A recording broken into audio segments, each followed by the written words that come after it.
Si tatay. Maagang umalis. Meron daw importanteng meeting sa opisina. Sakto. Bakit sakto? Wala siya. Pwede ako magtanong ng idea kung anong pwedeng magandang pangregalo sa kanya. Di ba malapit na birthday niya? Oo nga. Eh, gusto ko nga siyang surpresahin. Ang sweet naman ni Nanay. Ano pong surprise gagawin niyo? Sa ngayon, hindi ko pa alam. Ay, ma'am, para po masigurado na magustuhan ni Sir yung surprise nyo, ba't niyo na lang po siya tanungin? Surprise nga, tapos tatanungin? Sorry naman, teka, mag-iisip ako. Ha? Mag-iisip ka? Yan ang surprise. Tama na nga. Tama mo na, tigil. Tulungan niyo muna ako mag-isip. Ako po na may naisip ako. Ano yun? Kung magluto po kayo ng masasarap na pagkain para kay tatay. Para kay tatay ba o para sa'yo? Nayo, si Kuya! Itong na. Sir? Ano, ready na lahat? Wala nang late? Okay na po, sir. Ready na po sila para sa meeting natin. Okay, sige, halika na. Sir, ano nga po palang gusto niyong regalo? Regalo? Hindi. Ibal na, huwag na kayong bumili. Okay na yan. Talaga po, sir? Ina-expect po yan ng Japanese client po natin, yung regalo. Oo nga, sir. Kasi di ba ginagawa po natin yan, every contract na nagsasign tayo with them, binibigyan natin sila ng thank you gift. Yun ba? Kala ko eh. Ano po, sir? Hindi, wala. Di ba rin. Kayo na lang ang bahalang pumili ng regalo, ha? Alright, sige po, sir. Teka, yung ilaw ba sa conference room, okay na? Opo, sir. Ayos na po. Yung aircon tumutulo yun, di ba? Oh yes, okay na rin po, sir. Pati yung coffee maker natin sa pantry at syempre yung tubo sa CR, okay na. Aba, ano yung pinagawa? Kay Mang Pedring po, yung bago nating janitor. Kasi sabi niya, marunong daw po siya mag-ayos-ayos ng mga kung ano-ano eh. So, pinagawa na namin. Kaya sa kanya na po namin pinagawa lahat para tipid. Pati nga po yung report ko sa kanya ko pinagawa. Talaga? Kung sisantihin kaya kita, siya na lang ipalit sa'yo para tipid. Sir naman, hindi naman biro. Hindi ka na. Hindi. Malapit na pala birthday ni Sir, no? Ay? Ano kung magandang pang regalo? Ay, oo nga pala, no? Ay, punta tayo ng mall. Bili natin regalo si Sir. Sakto, may sale ngayon. Sarap mag-shopping. Ay, magsa-shopping kayo? Sama ako, bibili ako ng bagong damit. Uy, ako din. Bibili ako ng bagong pantalon. Ako bibili ako ng bagong lipstick. Lipstick? Para sa'yo? Hindi. Para kay Berta. Kala ko magli-lipstick ka eh. Ba't naman ako mag-lipstick? Ano ako, bading? Ito yung ginagamit ko. Lip tint.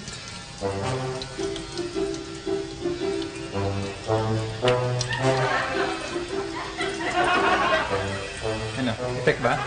Oo nga, ang ganda. Bagay mo yan. Lit pa. Ito, ang liit pa niya dito. Ito. Yan yung unang litrato namin ng tatay nyo nung unang date namin. Ay, parang luma na yan ah. And Nay, eto po. Kailan po ito? Ito, nung sinagot ko siya.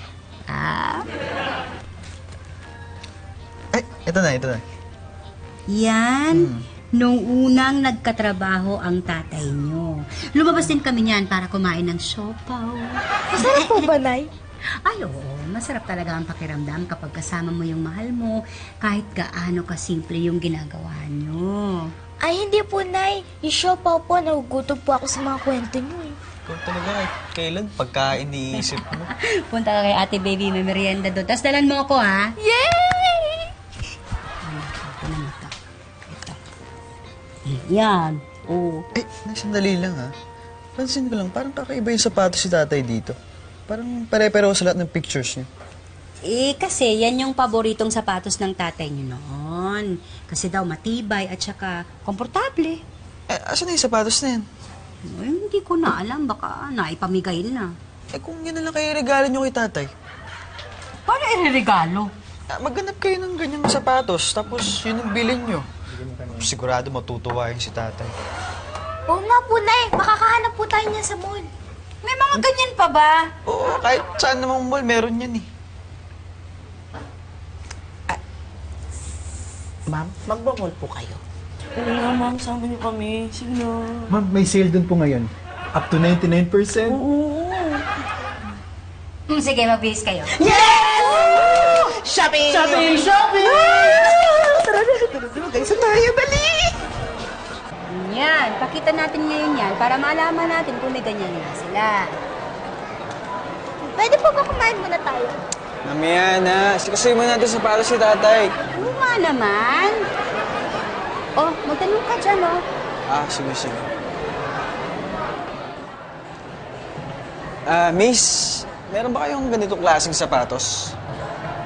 Wala po, sir. Lumang design na po kasi yan. Baka po sa iba meron. Ay, wala daw eh. Eh, hanap na lang tayo sa iba. Miss, thank you. Thank you.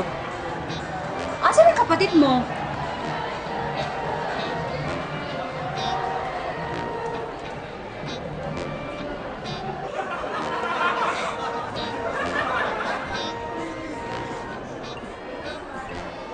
Hindi po yan ang ipinunta natin dito. Tinitignan ko lang po, Nay. Palusot ka pa talaga. Halika na. Hindi po yan ang sinadya natin dito. Kumakain lang eh. Uy, si Nanay, nagpapalusot ko. Nangyari pa tayo, gusto mo rin naman. Uy, hinahanap ka? May nakausap na akong sales clerk. Sabi sa akin, pasadya daw yung mga ganyang sapatos. Meron daw niya sa Marikina. Uy, di maganda. Sadyain natin bukas. Sige po. Nay, malayo po yata dito yon. Pwede po bang dinala ko si Mama? Maraming pagkain doon. Sige, sasama na lang ako.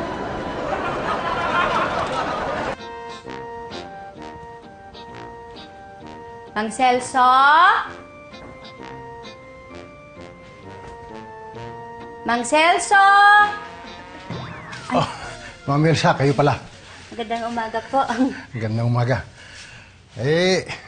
Nagawa ko na ho yung sapatos na pinapagawa nyo. Ito, oh. Naku!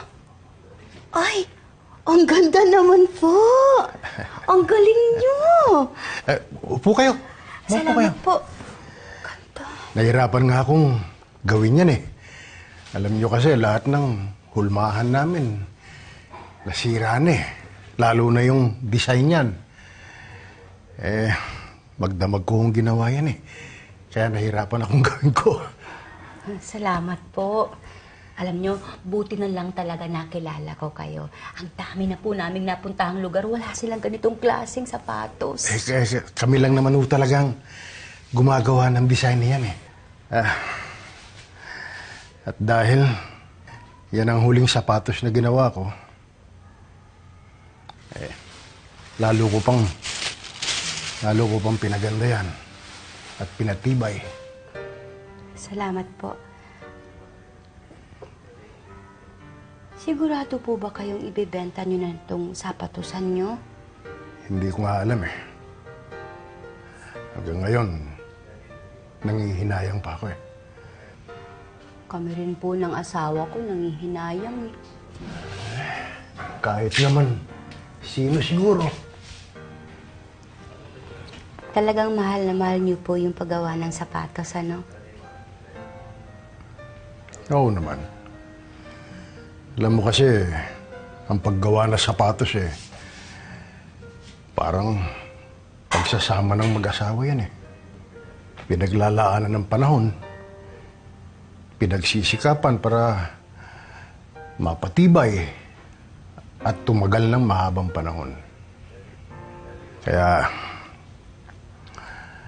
lahat na lang gagawin ko para maisalba ko ito eh. Ibig niyo pong sabihin, kung may kapital po kayo, hindi niyo na ito ibebenta? Siguro. Bakit? Wala po. May naisip lang ako.